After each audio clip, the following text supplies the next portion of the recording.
Welcome to the Football Garbage Time NFL podcast. My name is Wong, and I'm the editor-in-chief of Football Garbage Time. And today we got a just quick update for you with regard to all the new things that are going on in terms of free agency and where we see currently each of the teams post-free agency in our power rankings. Let's go.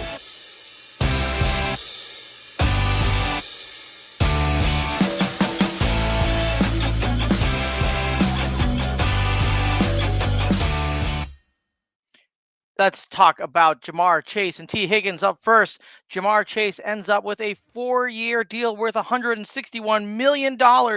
And T. Higgins, his running mate over in Cincinnati, ends up with 4 years for $115 million. And this is a big deal because Jamar Chase wanted to stay there long term. He wanted to get paid, and he is now paid. He is now the highest paid non-quarterback in the NFL. Jamar Chase at $40.5 million per year, now higher than any other non-quarterback in the NFL. Myles Garrett comes up next at $40 million, Max Crosby at $35.5, Justin Jefferson at $35 million, Nick Bosa at $34, and CeeDee Lamb also at $34. So Jamar Chase blowing the cap off there and is now the highest paid non-quarterback in the NFL. And he brings his buddy T. Higgins, who was franchise tagged for the second year in a row, but ends up avoiding that with a now 4-year deal, $115 million for him as well. Both of these guys incredibly impactful for the Cincinnati Bengals, and Joe Burrow there long-term as well. The trio will continue to play in Cincinnati. And Jamar Chase, of course, deserving every single dollar in 2024,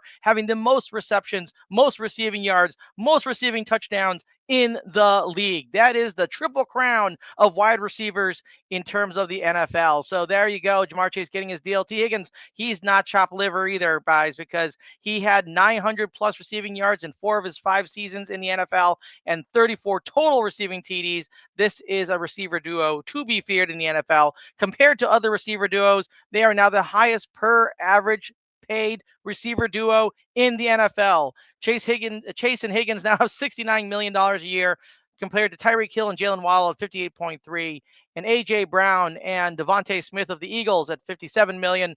And how about those other guys kind of coming up behind them? Well, they're still kind of catching up in terms of dollars as well, because the Washington Commanders signing Deebo Samuel now have Terry McLaurin and Deebo Samuel.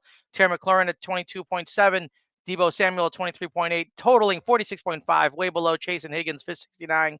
And then, of course, the Houston Texans of the up-and-coming Nico Collins having 24.2 per year, and Tank Dell on his early contract still, 1.4 million. So total only 25.6 for the Houston Texans. So Chase and Higgins leading the way, $69 million a year, meaning many, many more happy returns for the Cincinnati Bengals, along with Joe Burrow, for quite some time. For fantasy football, obviously, draft away, because these guys are going to be happy. They're oftentimes very, very productive. Even last year, with T. Higgins not playing a full set of games, like I said, 900 plus receiving yards, he is incredibly deadly, and he had all those touchdowns. So both of these guys definitely worth targeting high up there. I prefer to go T. Higgins. You're going to be able to get him much later in the draft, 3rd, 4th round, as opposed to the 1st round for Jamar Chase. But Joe Burrow owners are going to be happy, so go get him too, because it's going to be a pass-happy league. The one thing the Bengals do not have is a good defense. They have not done anything to shore up their defense, which means that on fantasy football, you're going to want that offense. They're going to have to be throwing a lot. They're going to be throwing early, and they're going to be throwing often in order to make sure they keep in those games as they did last year. Because as we saw, offense can only go so far, and they're going to have to do all the heavy lifting there in Cincinnati. Let's go ahead and turn to the other topic that I want to talk about today, and that is, where do all the teams stand in post-free agency? I know it's not really post-free agency. People can still sign those free agents, but all the major impact players, most of them are off the board. We're all still waiting about Aaron Rodgers. We're still waiting for a couple others like Russell Wilson. But hey, listen, all the major impact players, they seem to be taken care of. They're going back to their teams. They're being signed. There's a few more out there. But where do we stand right now? According to me, I think the Philadelphia Eagles still are at that number 1 spot. They've done everything they had to do. They drafted so well in those years that even though they lost a number of great players on defense, they were able to replace them with those players who are going to be just rising on up from those younger ranks. So I think the Philadelphia Eagles and all their key players, and of course, Saquon Barkley signed long-term, this is a team that has almost all its parts coming back. And any of the parts they've lost, they are able to fill those with the people they've drafted before. Plus, they got all those compensatory picks for the people they lost during the offseason. So, Philadelphia Eagles, still my number one team post free agency. Baltimore Ravens staying up there as well. They kept Ronnie Stanley. So, that's absolutely critical for them. And I think that is really impactful. They also managed to get DeAndre Hopkins. Hey, it's not going to, I mean, listen, he's probably in the twilight of his career, but that is another weapon that Lamar Jackson can key on. They otherwise did not really change much. So I think where the Baltimore Ravens are, they're my number two team in terms of power rankings post free agency. Kansas City Chiefs, they haven't done much of anything except for lose players. Doesn't matter, right? Travis Kelce's coming back. He's not Travis Kelce of old, but hey, they're Kansas City Chiefs. They are someone you can never count out as long as Patrick Mahomes is there, as long as Andy Reid is there.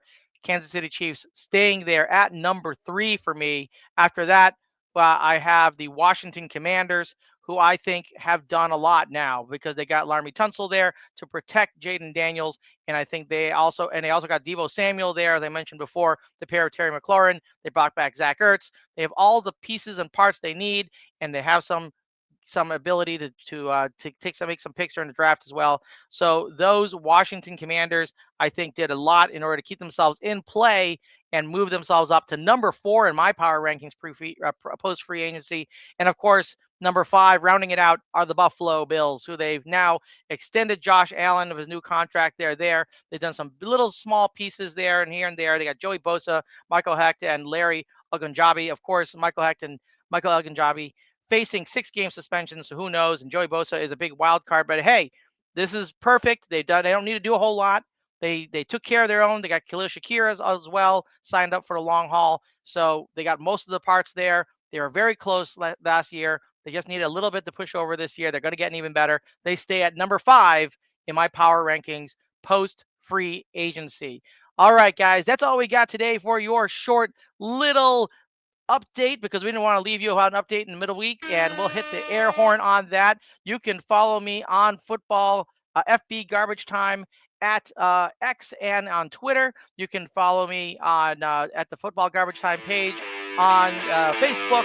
You can get to me on Blue Sky, anywhere you want to go. Instagram, Football Garbage Time. Just look us up. We're right there as usual. Thank you for listening and wasting time with us.